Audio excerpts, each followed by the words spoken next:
இது மகிமை நேரம். கர்த்தரும் இரட்சகருமாகிய இயேசு கிறிஸ்துவின் ஈடு இணையற்ற இன்ப நாமத்தினாலே மகிமை டிவி நேயர்களை அன்புடன் வாழ்த்துகிறேன். கடந்த நாட்கள் முழுவதும் கண்ணின் மொழி போல நம்மை பாதுகாத்து இந்த புதிய ஆண்டுக்குள்ளாக நம்மை பிரவேசிக்க செய்த தேவனை நினைத்து நான் நன்றி செலுத்துகிறேன். இந்த நாளிலும் கூட சிந்திக்கும்படியாக நம் தேவன் என்னோடு பேசின வேத வசனத்தை உங்களோடு தியானிக்க நினைக்கிறேன். இந்த நாட்களிலும் ஆண்டவர் இந்த புத்தாண்டை நம்மை காண செய்திருக்கிறார். இந்த தீர்மானத்திலே நிலைத்திரு என்ற தலைப்பின் கீழே நான் தியானிக்க இருக்கிறோம். புத்தாண்டு என்றாலே நம் வாழ்க்கையிலே ஒரு தீர்மானத்தை எடுப்போம். இந்த ஆண்டு என்ன தீர்மானத்தை எடுத்தீங்க பிரதர், இந்த ஆண்டு எந்த தீர்மானத்தை எடுத்தீங்க சிஸ்டர் என்று உங்களில் அநேகர் உங்களோடு கேள்வி கேட்டிருப்பார்கள். நாம் எல்லாரும் ஒரு தீர்மானத்தை எடுத்திருப்போம் என்று கர்த்தருக்குள்ளே நான் விசுவாசிக்கிறேன். இங்கே நம் புத்தாண்டு முதல் நாள் எப்படி இருக்கிறோம்? முதல் நாள் என்ற உடனே நாம் புத்தாடை அணிந்துவிட்டு நல்ல ஒரு தீர்மானத்தை எடுக்க வேண்டும் என்று சொல்லிக்கொண்டு ஆலயத்துக்கு வந்து முதல் ஒரு வாக்கு தத்தத்தை நாம் பெறுவோம். அந்த வாக்கு தத்தத்தை பெற்றுவிட்டு நாம் என்ன செய்வோம்? ஒரு தீர்மானத்தை நிச்சயமாக எடுக்க நாம் முயற்சிப்போம். அந்த தீர்மானம் நம் வாழ்க்கையிலே நிறைவேற வேண்டும் என்பது நாம் அதிக பிரயாசப்பட்டாலும் சில நேரங்களிலே அது முடியாத ஒரு செயலாக மாறிவிடுகிறது.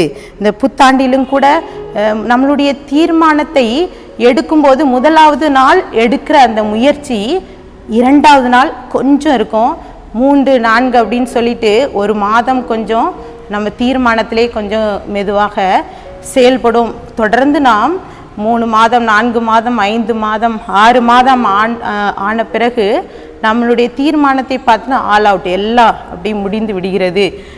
தீர்மானம் எடுத்த தீர்மானத்திலே நிலைத்திருக்க முடிவதில்லை. இந்த நாளிலும் நாம் எடுத்துக்கொண்ட தலைப்பு தீர்மானத்திலே நிலைத்திரு என்ற தலைப்பிலே நாம் தியானிக்க இருக்கிறோம். முதலாவது, இங்கே தீர்மானம் எடுப்பது மிக கடினமான ஒன்றாக இருக்கிறது. இது ஒரு சவால் நிறைந்தது. இங்கே ஒரு சமயம் 19ஆம் நூற்றாண்டை சேர்ந்த ஒரு மனிதன் இவ்வாறு சொல்கிறார். நெப்போலியன் என்ற ஒரு பிரெஞ்சு சக்கரவர்த்தி இவ்வாறு சொல்கிறார்: தீர்மானம் எடுப்பதிலே தெரிந்தெடுப்பதை விட மிக கஷ்டமானது ஒன்றும் இல்லை, அது ஒரு சவால் நிறைந்ததாக இருக்கிறது. வேதாகமத்திலும் அநேக நேரங்களிலே பல தீர்மானங்களை எடுத்து பல சாதனைகளை புரிந்திருக்கிறார்கள். வேதாகமத்திலும் இந்த 7 நாட்களும் நம் தீர்மானத்தில் நிலைத்திரு என்ற தலைப்பிலே வேதாகமத்திலே சாதனை படைத்த சிலருடைய வாழ்க்கையிலே அவர்கள் எடுத்த தீர்மானத்தை குறித்து நாம் தியானிக்க இருக்கிறோம். முதலாவது, தாவீது அவன் எடுத்த தீர்மானத்தை குறித்து நாம் பார்க்கலாம். தாவீது சங்கீதம் 17:3 நீர் என் இருதயத்தை பரிசோதித்து ராக்காலத்தில் அதை விசாரித்து என்னை புடமிட்டு பார்த்து ஒன்றும் காணாதிருப்பீர், என் வாய் மீறாதபடிக்கு தீர்மானம் பண்ணினேன் என்று சொல்லி இந்த தாவீது தீர்மானம் எடுக்கிறான். அவனுடைய வெற்றியின் ரகசியம் என்ன என்றால் அவன் எடுத்த தீர்மானம், நாவடக்கம். அவன் எடுத்த தீர்மானத்திலே முழுமையாக நிலைத்திருக்கிறான். சங்கீதம் 39:1-2 என் நாவினால் பாவம் செய்யாதபடிக்கு நான் என் வழிகளை காத்து துன்மார்க்கர் எனக்கு முன்பாக இருக்கும் மட்டும் என் வாயை கடிவாளத்தினால் அடக்கி வைப்பேன் என்றேன். நான் மௌனமாகி ஊமையாய் இருந்தேன், நலமானதையும் பேசாமல் அமர்ந்திருந்தேன் என்று சொல்லி இந்த தாவீது அவனுடைய சங்கீதத்திலே அவன் பாடலாக பாடுகிறதை நான் பார்க்கலாம். இங்கே தாவீதுடைய வாழ்க்கையிலே அவன் நாவடக்கத்தை அவன் பெற்றுக்கொண்டான். அவன் அதை தீர்மானித்து அவன் அதை பெற்றுக்கொண்டான். நம்மளுடைய பேச்சு வெள்ளியாக இருந்தால் அவனுடைய மௌனம் தங்கம் என்பது கிழக்கத்திய பழமொழியாக இருக்கிறது. சங்கீதம் 141:3 கர்த்தாவே என் வாய்க்கு காவல் வையும், என் உதடுகளின் வாசலை காத்து கொள்ளும் என்று சொல்லி தாவீது ஆண்டவரோடு முறையிடுகிறான். தாவீதுடைய வாழ்க்கையை பார்த்தோம்னால் அவன் சிறு வயதிலே ஆடு மேய்த்ததிலிருந்து அவன் சுரமண்டலம் வாசிக்கிறான். அவனுடைய எல்லா செயல்களிலும் ஆண்டவரை முன்வைக்கிறான். அவனுடைய எல்லா காரியத்திலும் கர்த்தரை அவன் தொழுது கொள்கிறான். அவன் முழு மனதோடு ஆண்டவரை தேடுகிறான். என் கோட்டை, என் தஞ்சம், என் துருகமாக இருக்கிறீர் என்று தன்னுடைய எல்லா சூழ்நிலையிலும் இங்கே தாவீது ஆண்டவரை முன்வைக்கிறான். அது மாத்திரமல்ல, அவன் செய்கின்ற தீர்மானம் நாவடக்கம். யாக்கோபு 3ஆம் அதிகாரத்திலே பார்த்தீர்களானால் குதிரையை குறித்து அவன் கடிவாளத்தினால் அது கீழ்ப்படியும் பொருட்டு கடிவாளம் போட்டு அவைகளை முழு சரீரத்தையும் திரும்ப நடத்துகிறார்கள். அது கப்பலை பாருங்கள், அங்கே இது மிக பெரிய அவைகளாயிருந்தும் கடும் காற்று அதை சேதப்படுத்தாதபடி அதை ஒரு சிறிய சுக்கானால் அதை நடத்துகிறவர்கள் எந்த திசைக்கு அழைத்து செல்கிறார்களோ அங்கே அந்த கப்பல் செல்கிறது. அதே போலத்தான் நம்மளுடைய நாவு ஒரு சிறிய அவயமாக இருக்கிறது. இந்த யாக்கோபு 3ஆம் அதிகாரத்திலே பார்த்தீர்களானால் நாவை குறித்து மிகவும் தெளிவாக கூறப்பட்டிருக்கிறது. நாவு ஒரு சிறிய அவயமாக இருக்கிறது. அவை பெருமைக்குரியவைகளை பேசுகிறது. சிறிய நெருப்பு எவ்வளவு பெரிய காட்டை கொளுத்து விடுகிறது பாருங்கள். இந்த நாவு இந்த ஆயில் சக்கரத்தையே அழித்து விடுகிறதாம்.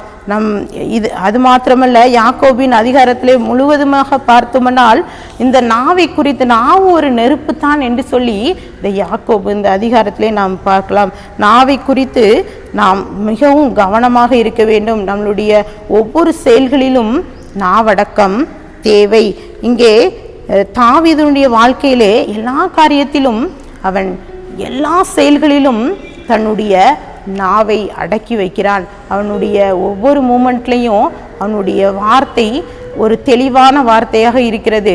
சவுல் மன்னன் அவனுடைய ஒவ்வொரு செயல்களிலும் அவனுடைய ஆண்டவரை அவன் செய்கிற ஒவ்வொரு தாவீதை முன்வைத்து தாவீதுடைய வாழ்க்கையிலே அவன் ஒவ்வொரு காரியத்திலும் நாவடக்கம் உள்ளவனாக இருப்பதை நாம் பார்க்கலாம்.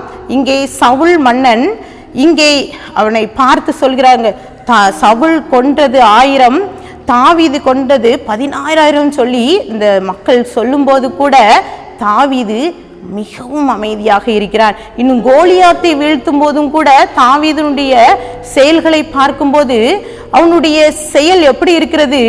அவன் இஸ்ரவேல் தேவனை அவன் நிந்திக்கிறான் என்ற ஒரு வார்த்தையை மாத்திரம் சொல்லிவிட்டு முழுமையாக தன்னுடைய சரீரத்தை அவன் எந்த ஒரு டென்ஷன் இல்லாமல் அவன் முழுமையாக நம்பிக்கை வைத்து என்ன செய்கிறான்? எந்த ஒரு பெருமையான பேச்சும் பேசாதபடிக்கு இந்த கோலியாத்தை வீழ்த்துகிறான். இன்னும் தாவீது எல்லா சூழ்நிலையிலும் சவுல் மன்னன் அவனை எதிர்த்தும் போது கூட எல்லா சூழ்நிலையும் அவன் பின்வாங்கி போகாதபடி வாயினாலே வார்த்தைகளை விடாதபடிக்கு அவன் அமைதியாக தன்னுடைய காரியத்தை செய்கிறான். தாவீது அவனுடைய ராஜ்யபாரம் முழுவதிலும் அவன் பெற்றுக்கொண்ட ஒரே ஒரு காரியம் நாவடக்கம்.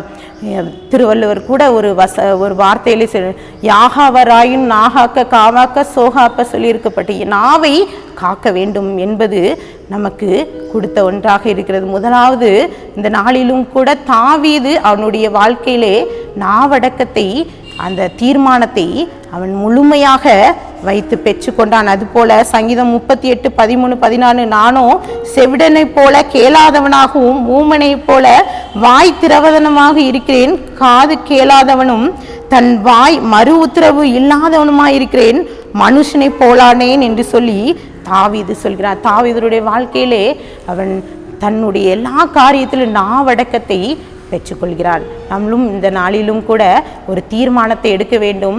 இந்த புதிய ஆண்டிலும் நாவடக்கம் எனக்கு தேவை.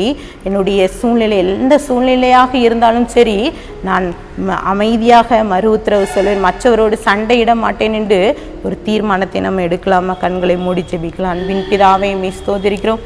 இந்த நாளிலும் கூட கர்த்தாவே, எங்களுடைய வாயின் வார்த்தைகள் உங்களுக்கு தெரியும், நாவின் சொல் பிறவாது முன்னே அறிந்திருக்கிற தேவனே, இந்த தாவீது அவன் எடுத்த தீர்மானத்தின்படி அவனை எல்லா ஜாதிகள் மேலும் ராஜாவாக அபிஷேகம் பண்ணி அவனை தாவீதின் குமாரனே என்று அழைக்கிற ஒரு வார்த்தையை கேட்கிற அளவுக்கு அவனை உயர்த்தினீரே. அதே போல் இந்த நாளிலும் கூட இந்த வார்த்தையை கேட்டுக்கொண்டிருக்கிற பிள்ளைகளோடு நீங்கள் பேசுங்க. நாவடக்கத்தை நாங்கள் இந்த வருடத்திலே தீர்மானித்து அதை என்னுடைய வாழ்க்கையிலே அதை நாங்கள் பெற்றுக்கொள்ள அதன்படி நாங்கள் வாழ எங்களுக்கு கிருபை தாங்க. எல்லாமே உங்களுடைய கரத்திலே கொடுக்கிறேன், தாழ்த்துக்கிறேன், மீட்பர் மூலம் கேட்கிற பிதாவே, ஆமீன்.